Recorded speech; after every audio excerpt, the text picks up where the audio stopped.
are you guys? Well, before we get started, again, my name is Rebecca Cary. I'm the founder of Hands of Justice. I am also a survivor of domestic sex trafficking. So when I'm talking to you, I'm talking to you from lived experience as well as that as a CEO. First of all, has anybody ever taken any Human Trafficking 101 or class here at SAM? No? Interesting, okay. I'm not. Anyway, so we are going to talk a little bit about what human trafficking is first before we get into what we do, because it kind of will help you guys understand a little bit more of what we do. So can I ask you guys, when you think of the terms human trafficking, what comes to mind? Is there anything that comes to your mind at all? Anybody want to yell something out? I will call on you. Lily? A big scary van. Okay. Anything else? No? Nothing? So when you guys hear the terms human trafficking, you don't think of anything. Oh, girl. All right. Yeah, so most people think, how many have seen that movie?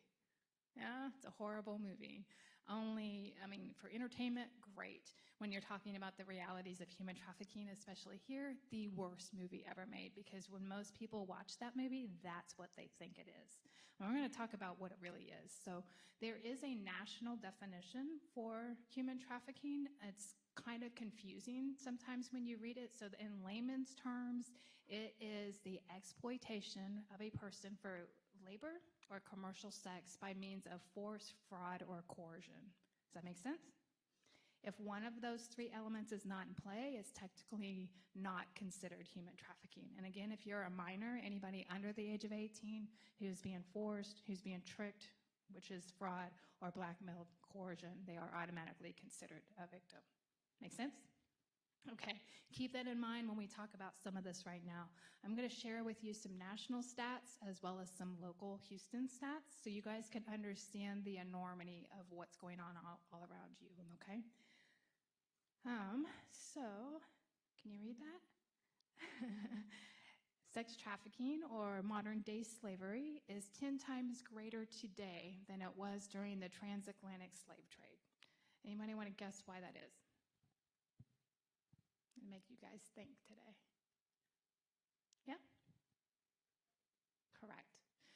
Technology, the internet, it is now so widespread. We don't have to go over borders now to lure victims. We can go right straight into our neighbors' homes through the internet, and that's what they're doing. However, one of the major reasons why this is so prevalent today is during the transatlantic slave trade, you saw slavery everywhere. You walk down the street and you saw it. It is just as prevalent today, except it's hidden. You don't see it. You don't know that it's happening around you. If you don't know what to look for, you will not see it. If you know what to look for, you will see it everywhere. But it's really just a term of letting you guys understand it is happening all around you. It has been identified in every country in the world and in every state in the United States. Every 30 seconds, somebody is being trafficked.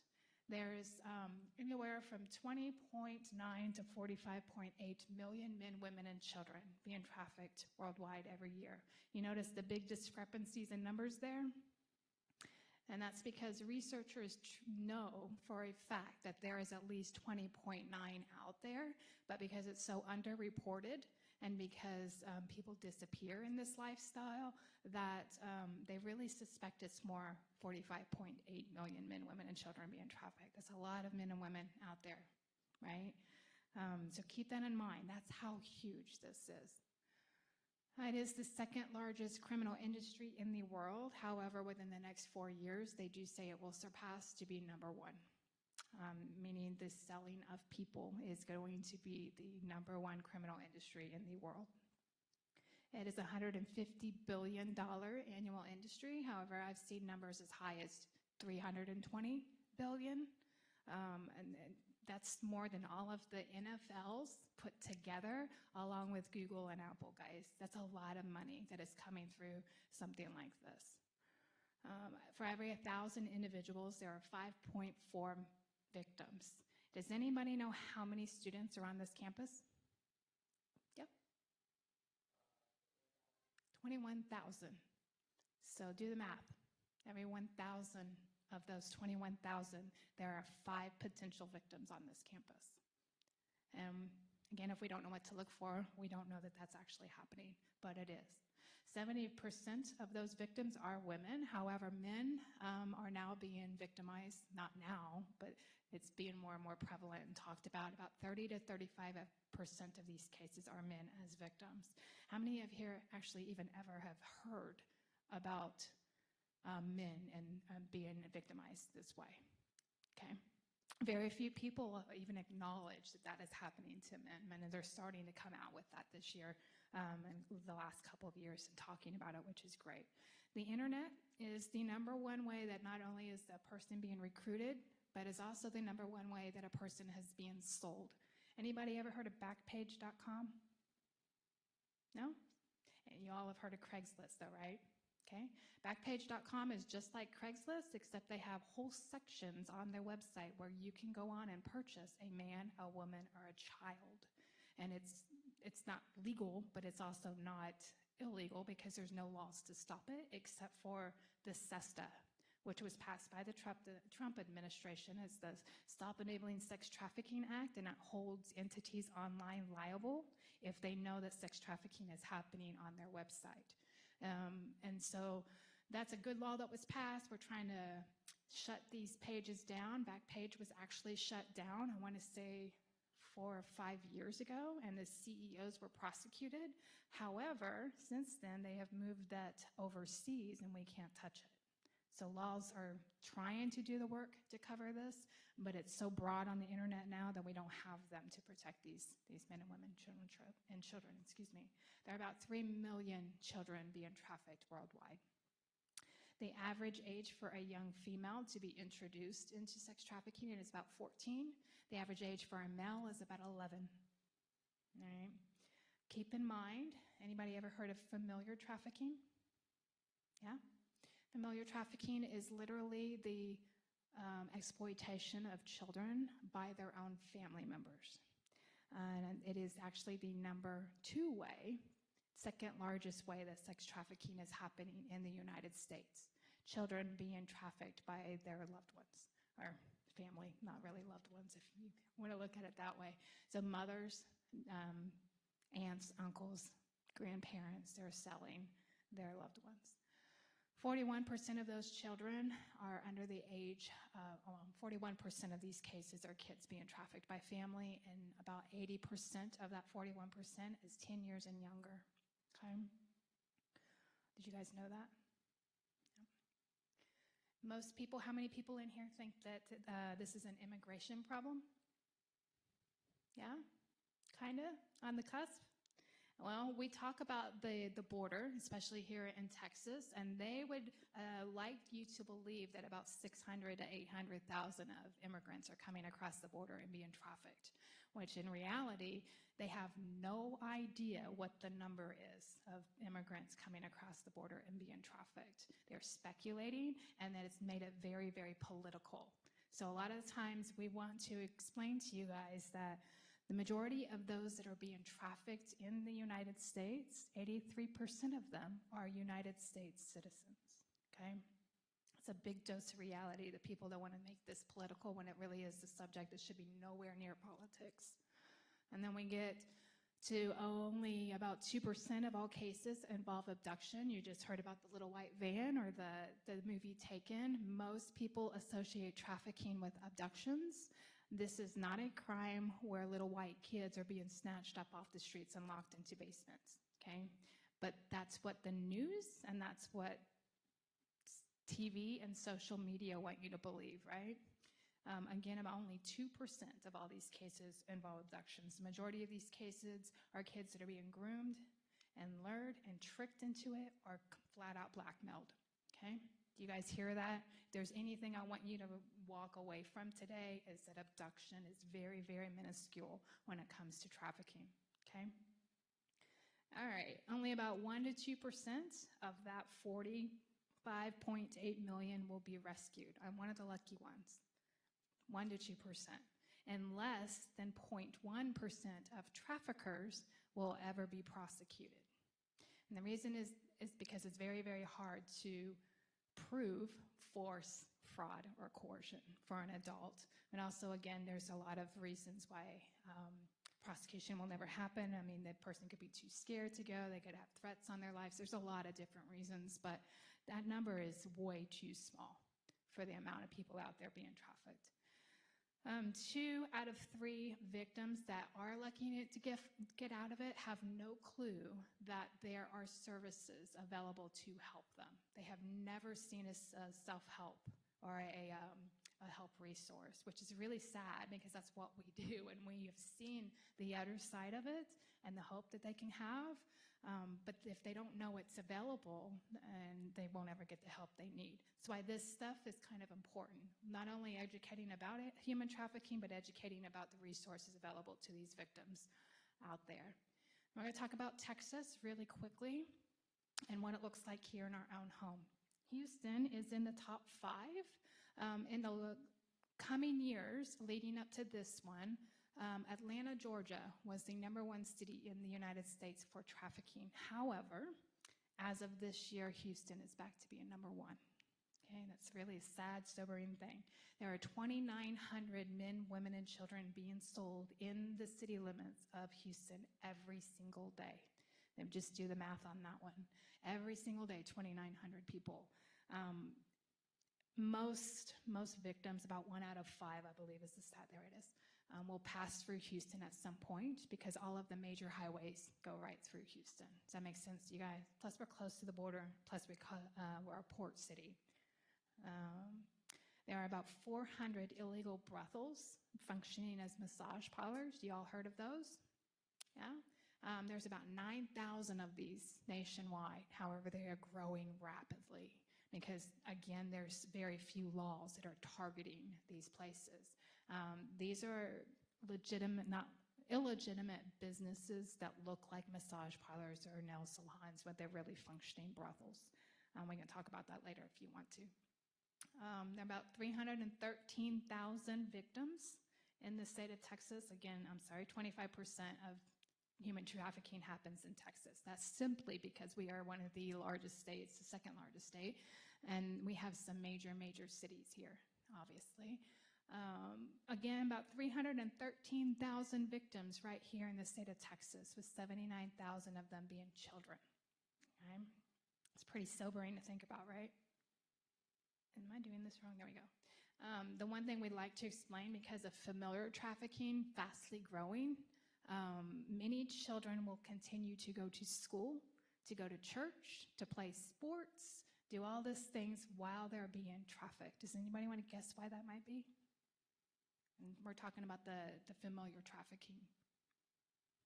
Anybody? Lily? Correct. Yes, if you can send a child to school and they have very few red flags, they're less likely to be not targeted. They're less likely to be helped because the teacher's not going to know that there's something going on. So they intentionally will send their kids and make it look as if they're living a normal life, when in fact they're living anything but. Any questions on any of that? Okay, that is a very short overview of the education that we teach on human trafficking. I will tell you that human trafficking is one of the most individualistic crimes out there.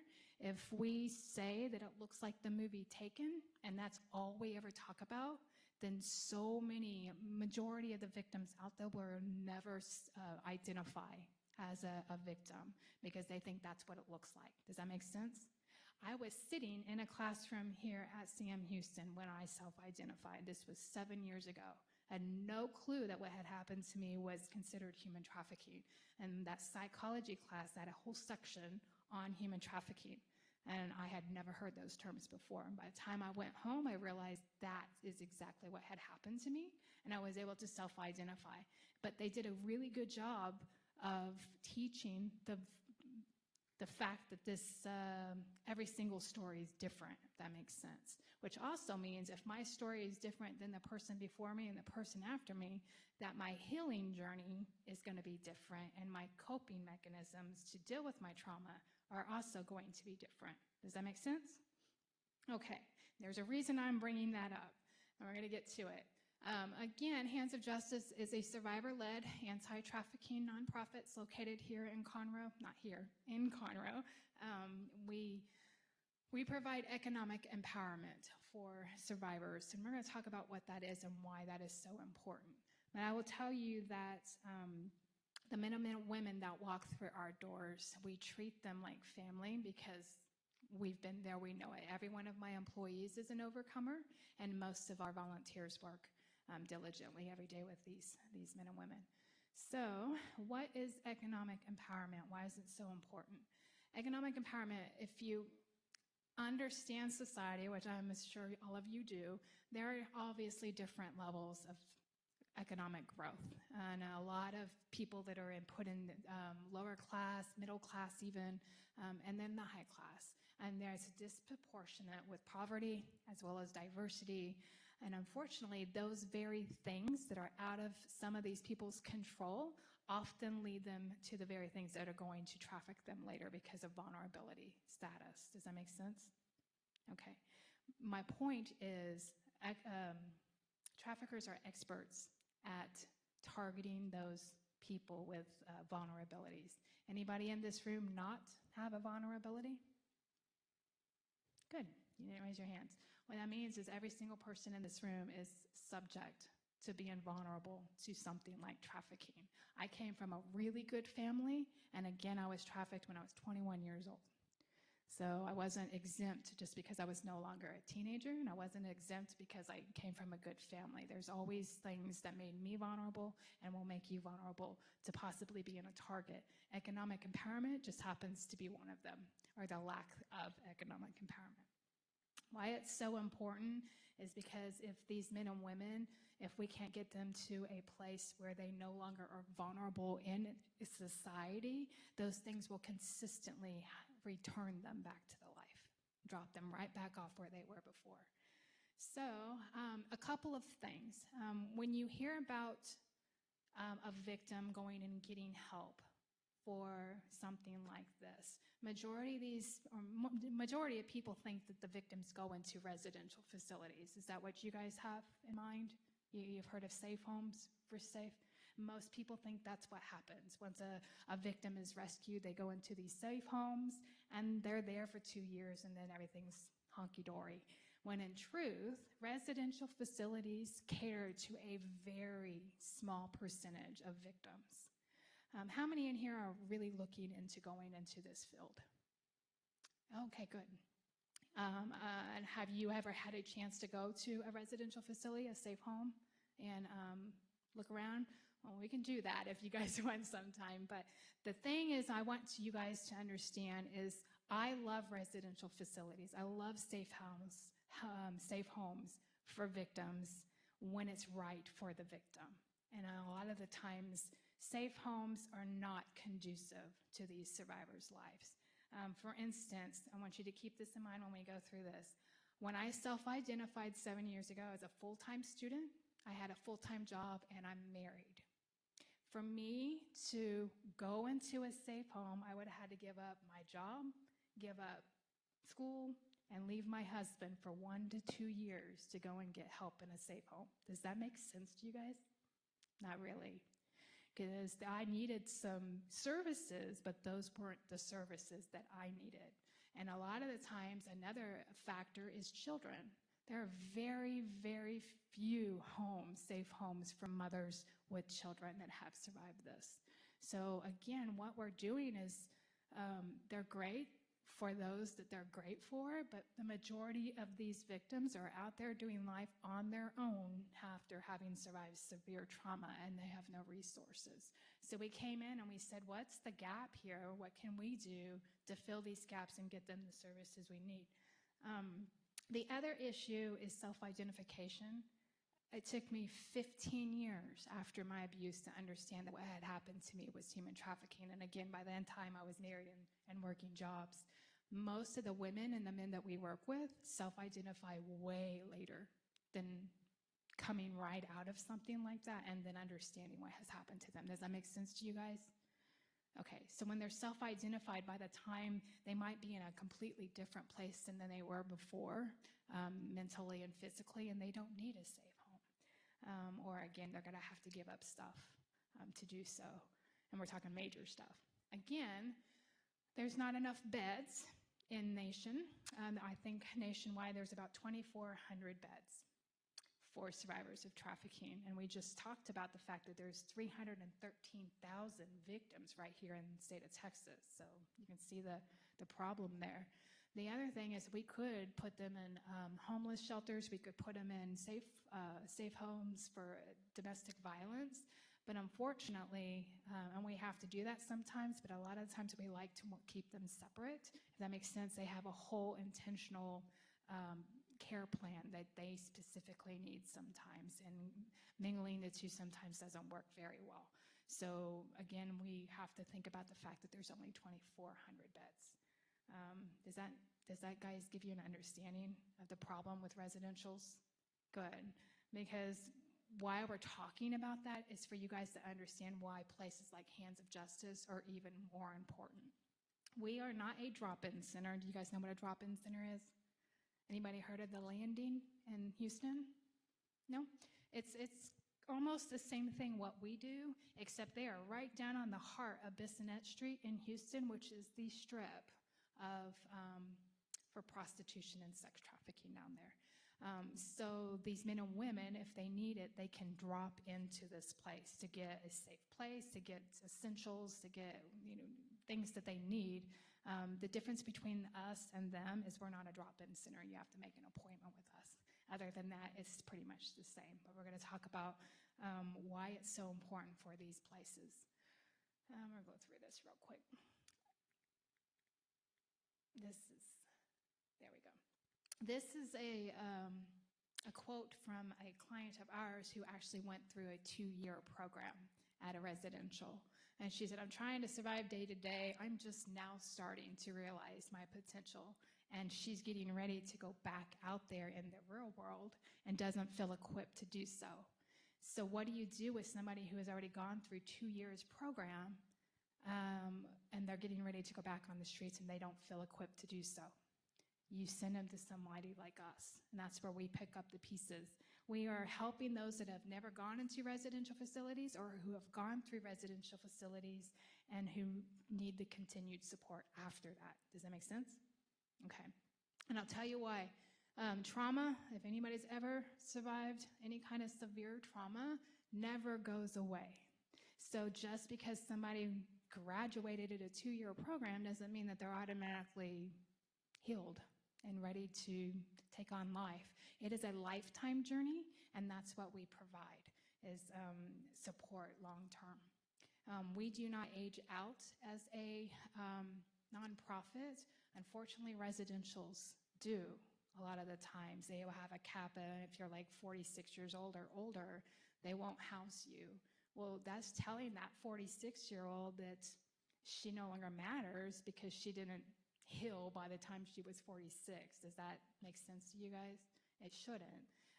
So we need organizations that are going to be out there and be like, hey, we're going to help men, women, and children despite their age, despite their background, despite their criminal record and things like that, and continue forward. I just want to show you, these are the challenges that these men and women face every day. Majority of the hindrance is going to be criminal records. Most of them will have criminals or charges on their record for things that their trafficker forced them to do. And they come out, and if you have a criminal record, you can't get an apartment in a good neighborhood. You can't get a sustainable job. You can't even get a loan or a grant or a scholarship to do better, right? So they're setting these people up for failure.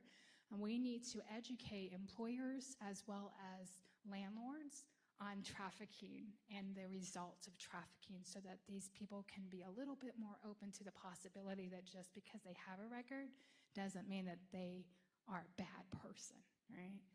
So again, lack of resources, lack of continued support systems. There are very few support systems out there yet that deal strictly with human trafficking, and we'll talk about that.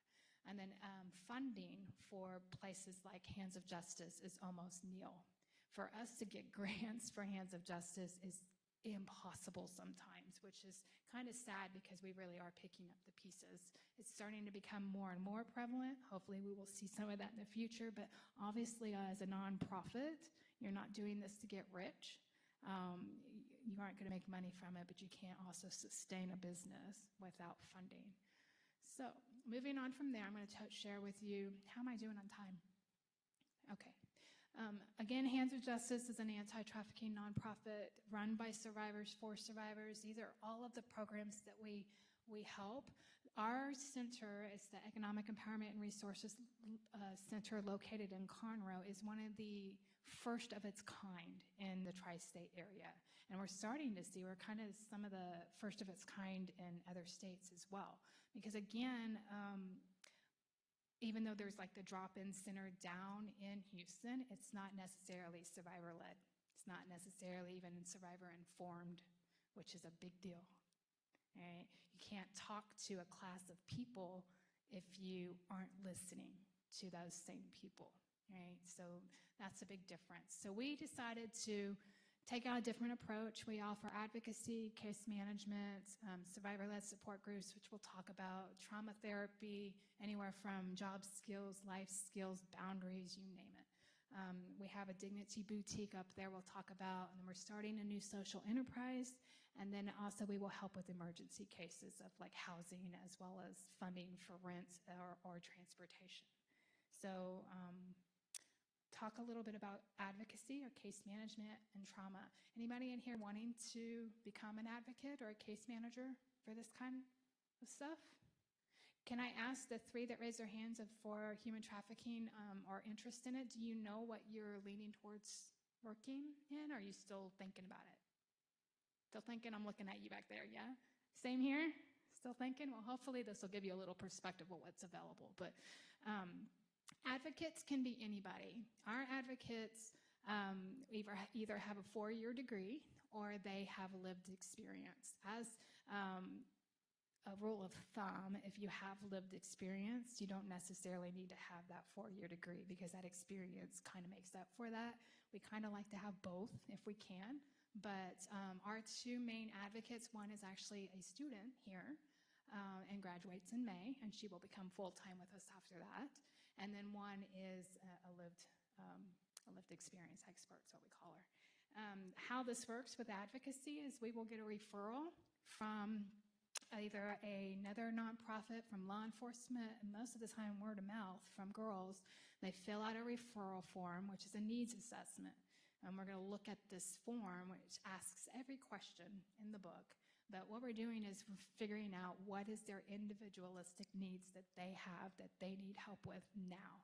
And then we're going to either resource them out to those that can help them, or we're going to help them with specific needs. From there, we're going to do an interview with them to make sure we have that needs assessment right. And then we're going to send them over to me, and I am the case manager for this. And my job is to take this needs assessment and create a care plan for them.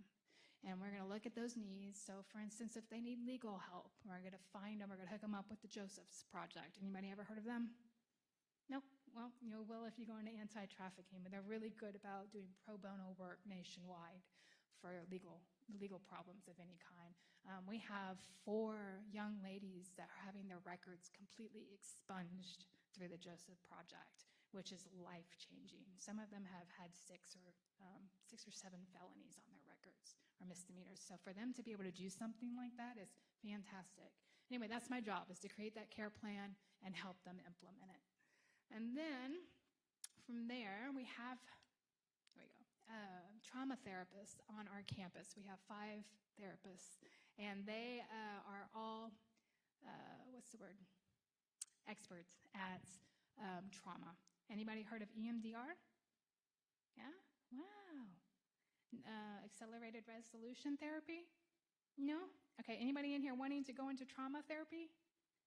Okay, you got the wrong audience. But I'm just telling you, if you work with victims, those 2 therapies are kind of the main trend for any kind of trauma, is EMDR or accelerated resolution therapy. And every one of our counselors on campus are experts in those fields. And so if we have a client and they don't have therapy, we can hook them up with one of them. But the truth is, a lot of them, even if they have a therapist or want to go to therapists, they can't afford therapists. The amount that therapy costs these days is astronomical. Our therapists on campus, they are actually some of the cheapest. They're about $100, but our clients will never pay a dime. We pay that for them. If they're willing to go and they need it, we're going to hook them up with them, and they're going to continue to go to therapy. So those are the advocacy programs that we have on campus. That is really tiny. I don't know if y'all can read that. But one of our biggest programs we have is support groups. These are survivor-led support groups. They are for men, women, and family members. Every one of them, again, is run by a survivor. We have 3 online nationwide groups for women. We have 3 closed groups locally for 4 different safe homes that are around here. We do peer-led support groups for them. And we have one for men that is also online. And then we now have a family support group that actually is starting next week. I don't know what I did. And then we have one for childhood sexual abuse, and another support group that is now starting for anybody who has had an abortion. And unfortunately, a lot of these women have been forced into something like that through their traumas. So we have a group for that now as well. These groups are either virtual, in person, or online. It is a vetting process. They have to register for it. They have to sign a confidentiality form. We add them to a private group chat, and then they are able to come and join us live via Zoom every other week.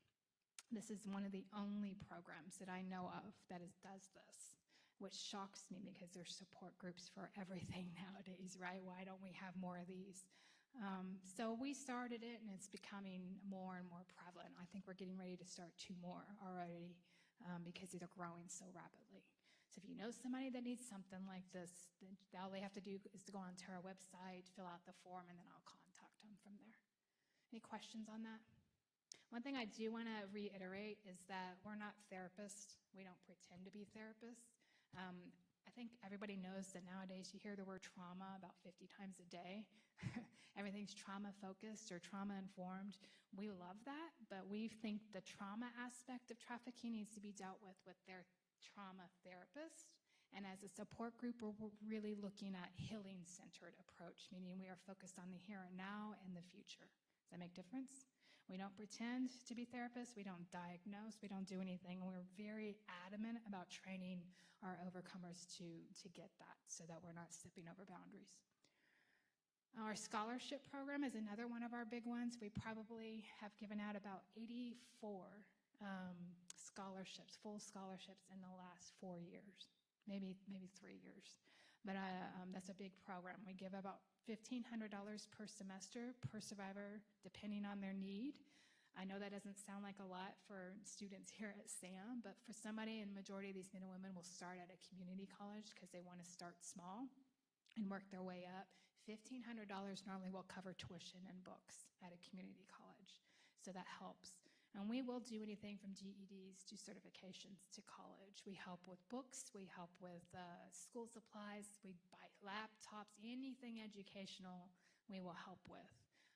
This is life-changing. We actually have had some students come through SAM, which has been great, including myself.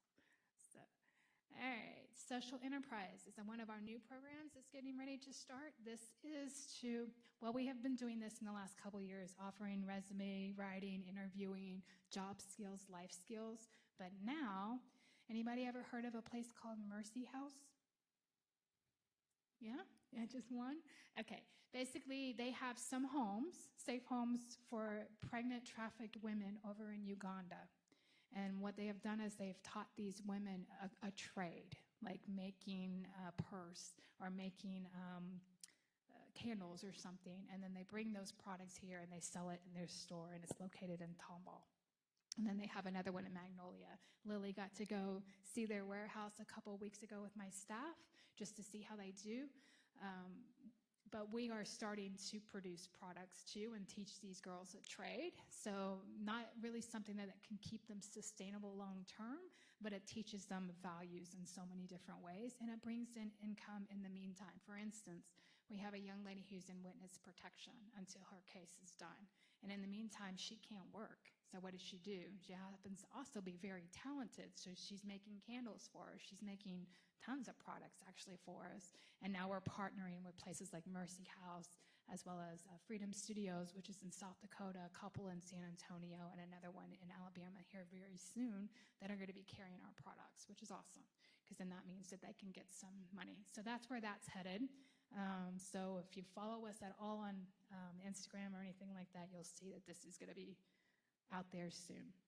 Our Dignity Boutique is literally a boutique, as it sounds, that's at our center.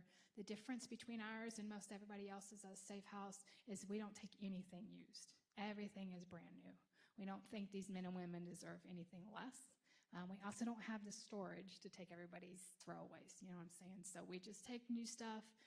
We have girls in there probably 3 or 4 times a week that are getting clothes either for interviews or for court or for school or everyday life. We have had young girls, 16-year-old girls, that have left their situation with the clothes on their back. So just to be able to go in there and get whatever they need with no questions asked is pretty life-changing.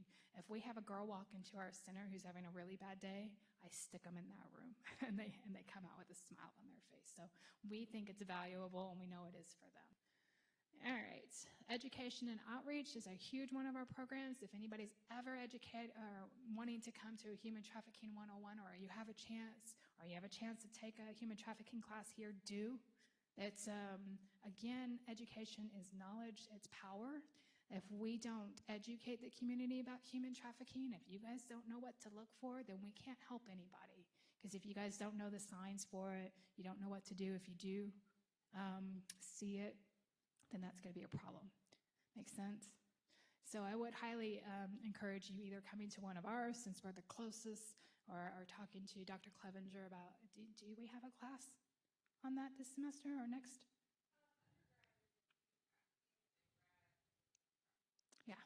Yeah, so I mean, if any of you are in the victim studies programs and you can take that, that would be worth it. And the one is outreach. Those bags right there, we make about 80 of them a month, and we take them and partner with other organizations who take them down into the brothels, into the streets, or into the strip clubs. They're not normally handing these to victims. They're handing them to potential victims, people that are on the front lines of being really, really vulnerable. And in them is essential items, everyday stuff, fun stuff, and some resources. The only thing that they're really doing with these bags is building a relationship. They're not going in there with the mindset of, oh, I'm going to rescue her right out of that brothel. But if the girl ever comes to wanting to leave, very normally the first people that they think about is somebody like us, because we've built that relationship with them and we've handed them numbers over and over and over. So they have those resources available. So again, when those are things that we always need help with, and always available to help with at the center. We are starting to move that program up here into Huntsville. So that'll be coming out and launching at the end of this year. All right. When Silence Ends. Anybody ever heard of this book? No, my goodness. All right, and the reason I say that is we wrote a book 2 years ago, and it has 20 overcomer stories in it, and with it comes all of the educational pieces. So, for instance, if one story is about pornography and human trafficking, we're going to talk about pornography and human trafficking in that chapter. Is it still being used in your classes? So it is being used on campus, which is awesome. We love that. And we are getting ready to launch our second book in June, so we'll have another book out. If you ever need a small resource or educational book of any kind, that's a great one. It is used a lot to educate about what's going on in your community. So if anybody would like that book, you could contact me. I will be more than happy to send you one for free. Okay. All right.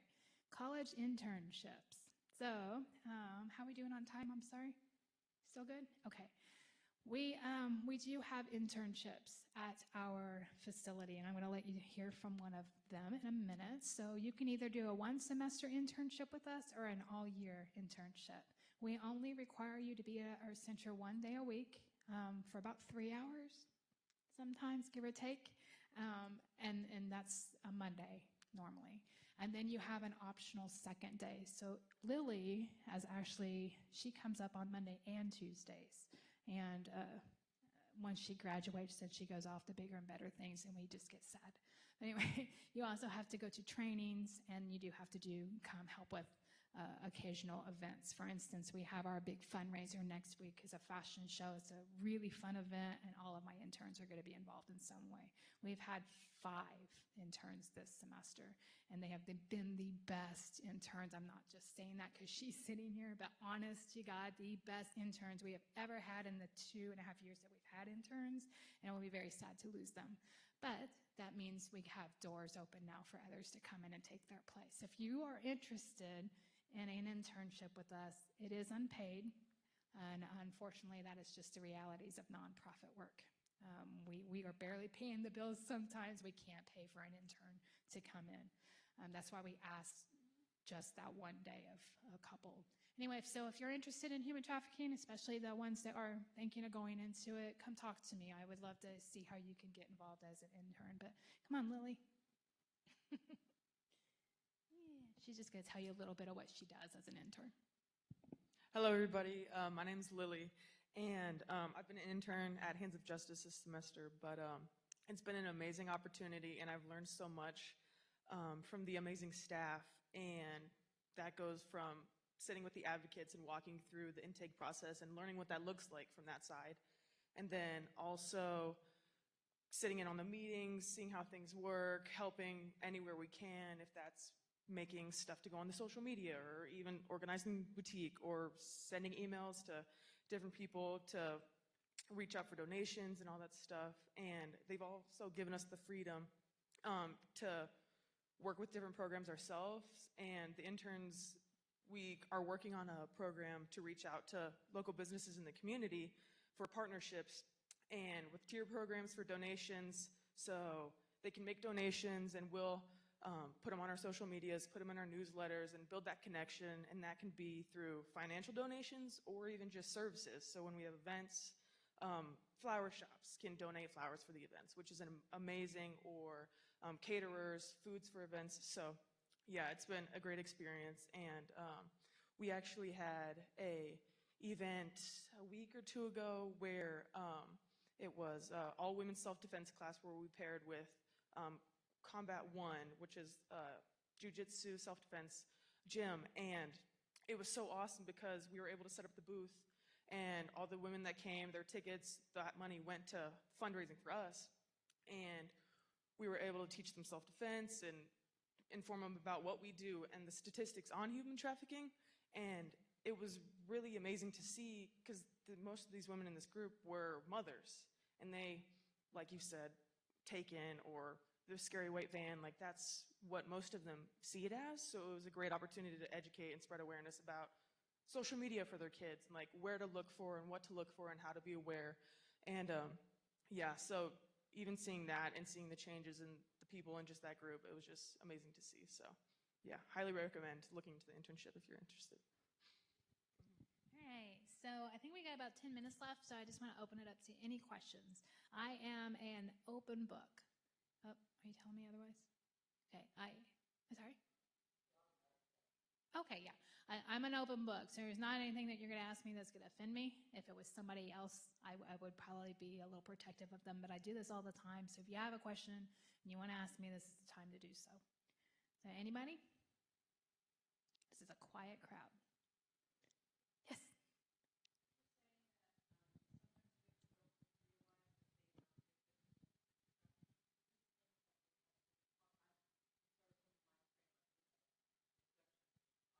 No worries. Yeah. Well, I'll just use me as a personal example. Again, I grew up in a really good family. I think a mindset is that if you've been trafficked, you come from a broken family, which is not true. We need to get rid of that out the window as well. But when I was trafficked, he had me convinced it was my decision, or that it was something I had caused, or something that I had caused to deserve, one of the two. But also you have to remember, I was trafficked 20 years ago. The terms human trafficking did not exist. Again, I didn't learn what it was until about 7 years ago. And by that time, me self-identifying, it took somebody educating me about what it was for me to understand, oh, that's what that is. I thought it was an isolated incident. I had no clue that this was happening to millions of other people. I had no clue that this was anything but something that I caused. I spent that long. And unfortunately, the sad reality is a lot of these victims feel the same way. They have no clue because they're so isolated. Isolation is the number one thing and probably the fastest and first thing they do to their victims. And when you isolate somebody and they don't really know what's going on around them, they tend to take that on internally and think it's something that they done. Does that help a little bit? Okay, good. Anybody else? So quiet. No? Yes.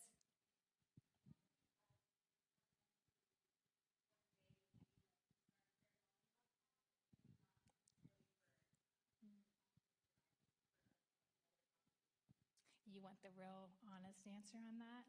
Don't. Don't do it. Why I say that is because at this moment in time, there are 1,000 nonprofits out there doing exactly what you're probably thinking of doing. It would better serve you to find one that you really believe in and get involved with them rather than trying to recreate the will and take resources that are already needed somewhere else. Does that make sense? Okay. Or find a gap area like I did and really focus on that because nobody else is doing it. I will tell you, nonprofit work is so incredibly hard. It is hard. You are focused on fundraising, but also if you're thinking of going in human and trafficking, you need to wake up to the reality that this is not going to be a job that's going to be joyous every day. You're going to hear trauma after trauma after trauma day in and day out, and it can get very dark very quickly. Not saying not to start your own nonprofit, but I think that hearing the realities of what it really is important. Are you wanting to? Not trying to talk you out of it, I promise, but yeah. Again, yeah. And if there's something out there that's needed, I would highly encourage it. But for me, it would have been dumb. Well, not dumb. It would have been silly, I think, in my mindset to open a residential. Now, saying that, there's no harm, I don't think, in opening a transitional home or an assessment home because those are very, very needed and hardly anybody's doing that. Again, that's kind of a bad example because we do need more residentials. So if that's something you're interested in, do it. But if it comes to taking resources from things that are already out there or recreating the will, I highly think that you should just go and help where it's already established. Does that make sense to you guys? Okay. Plus, it's going to save you guys a lot of heartache and a lot of work on your own. Establishing your own it's not easy. Yeah. That's a long, roundabout way of saying that. So, anything else? Yes.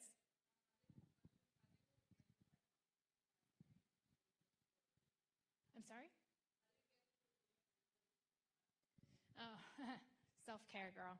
Well, I will tell you that that's a battle every day, especially for somebody who's been through it. So the re-traumatization and the of hearing those things can be very triggering. I am lucky enough to be in a place where I feel like I've healed enough to be able to handle it, but I say that lightly because there are days when my friend back there would tell you it's not really true. It hits you. I'll give you a good example, a really sad example if it's okay. But last year, because we work with adults mostly, but we do a support group for young girls. From anybody ever heard of the Haven? It's a safe home in Plantersville for young girls.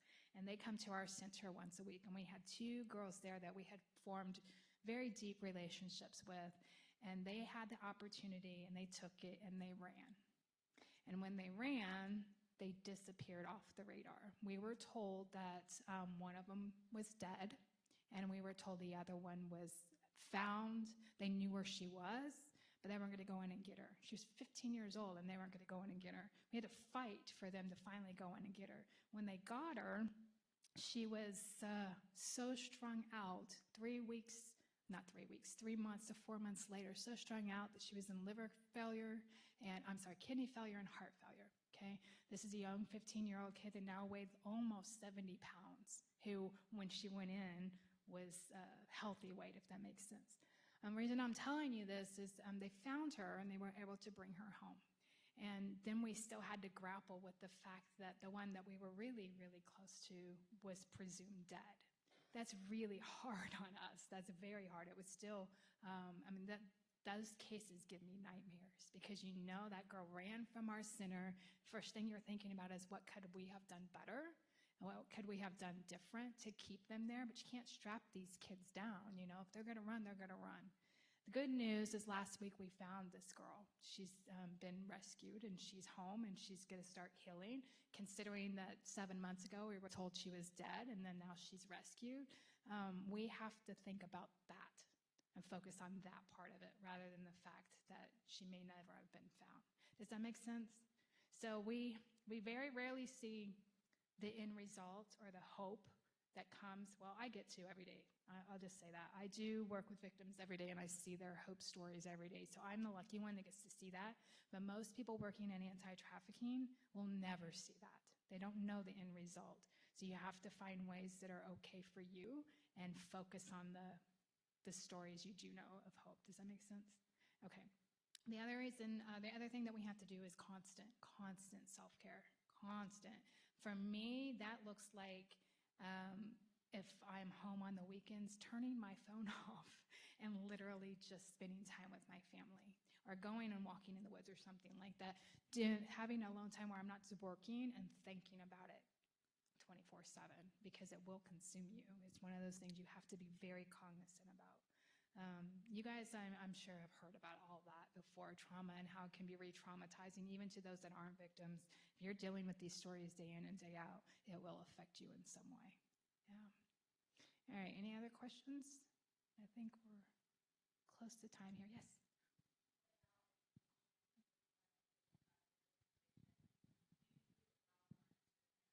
Yes? Yes, we actually encourage it. Normally, we used to do 13 and up. We are lowering that to 9 because they're being groomed at 9. So they should be taught at 9. I'd much rather them learn from us than somebody else, right? Yes, we have them every other month. They're about 3 hours long. And you can go on and register. I think our next one's going to be in June. But also, there's a lot of seminars that we put on that are for parents and their kids. We kind of want to educate them both at the same time so that they can go home and continue on with their conversations. Because I've had conversations with kids and parents separately, and then they don't communicate, and it's kind of mute, if that makes sense. So yes, we do. I encourage the kiddos to come. Yeah, I enjoy actually them coming and learning. So, anybody else? Okay. I think we're good. Yeah?